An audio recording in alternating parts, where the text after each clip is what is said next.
Hi, this is Mary Morgan of the Morgan Network. Welcome to Marketing Sense. Today I'm in Brooklyn, delighted to be asking the other Mary Poppins, the Mary Poppins of Facebook, Tammy Oler, 3 questions about marketing these days. Greetings, Tammy. For people that don't know you, tell us about you and what you do. Sure. Thanks, Mary. I'm co-founder of Stellar Engine, and we're a Brooklyn-based marketing team that specializes in social media management. Currently, we manage the social presence for a pretty wide variety of brands, from very large communities like Skittles and Five Gum and Orbit, to some more smaller brands such as the organic seed-to-plate company Seeds of Change, which you're very familiar with, as well as organizations that sort of span the travel, tech, nonprofit, and startup sectors. Cool. Now for the 3 questions. What is community management? Great place to start. So community management is a really key component of your overall social media management. It's a frontline kind of position that really manages your social channels in an active way.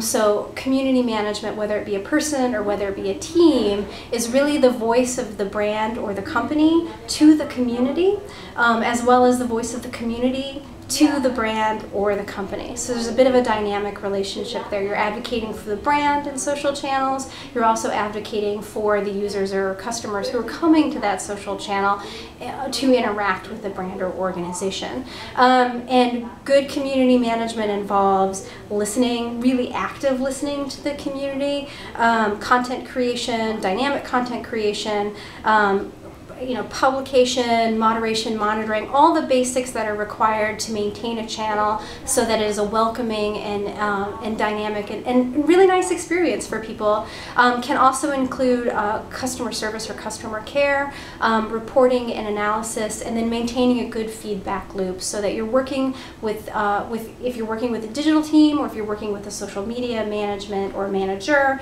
what you're basically doing is you're getting the insights from the community to the organization and creating a feedback loop, which is very useful. It also requires really great communication and really great organizational skills, because you are oftentimes bringing together several functions from across an organization: marketing, sales, PR, customer care, corporate affairs. Sometimes you're bringing them all together to align around a strategy and execute in a space that changes every day. Cool. How should marketers go about cultivating community? Great question. And I think that community is important for people to define up front. So understanding how your target consumers or customers or constituents make their real-world decisions, and then where they are online, where they're spending their time in social, are 2 very important things. So you have to understand who you're trying to reach, and you're trying to understand what you're trying to get them to do in the real world, so that way you can work backwards from that to understand what you want to be providing them in social, and what interactions do you want them to be having with your brand or your organization in social that contributes to these real world behaviors down the line. So is this a sales channel for you? Is this a marketing or awareness driver for you? Is this a recruitment tool for you? Is this a donor cultivation tool for you? How are you using your social media channels? What role do you have? And who do you want to reach? And once you have that, then you can begin to start putting together your content strategy.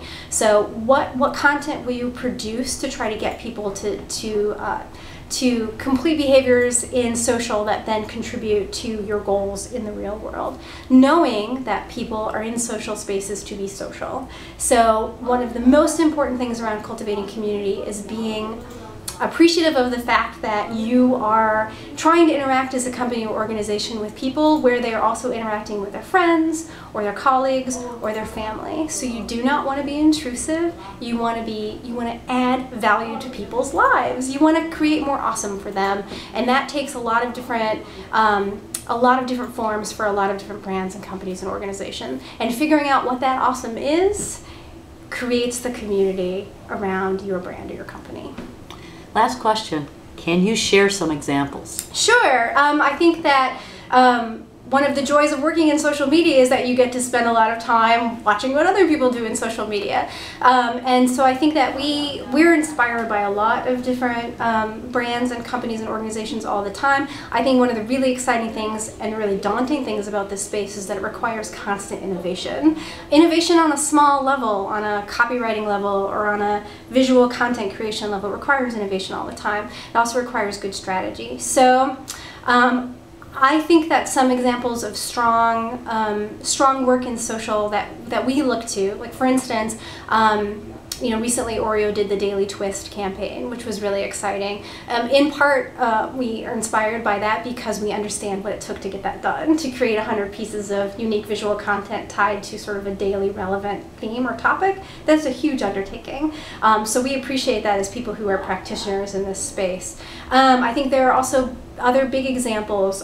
Customer service is increasingly becoming something that people are doing online, and deciding whether or not you are going to do it or you're going to be more responsive and try to move people over to more traditional channels is actually a really important consideration for companies to take care of. I think that a company like Zappos is such a leader in customer service because they've decided that they're going to have a dedicated Twitter feed, and that's going to be somebody who's in their customer care service is going to operate that Twitter feed, and it's going to have a lot of personality, determined by that person. Now that's resource intensive, and most brands can't do that, but that is what they've decided their value proposition is, and so they're living it in social. And I think that when you decide what your value prop is, and then you decide to live it in social, I think that's fantastic. I think we also look to, one of our personal favorites is also Mayhem, the Allstate character. I think that's a great example of a brand that's taken a television commercial and extended it extremely successfully into social.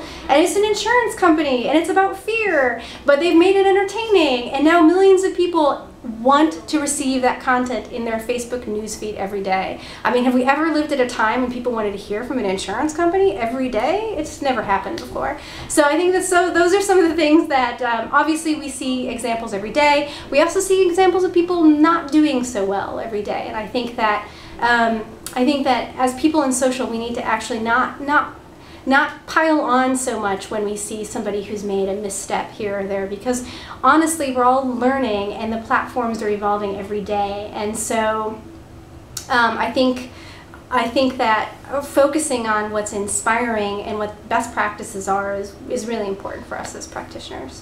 Thanks so much for inviting me to Stellar Engine and sharing your thoughts. Awesome.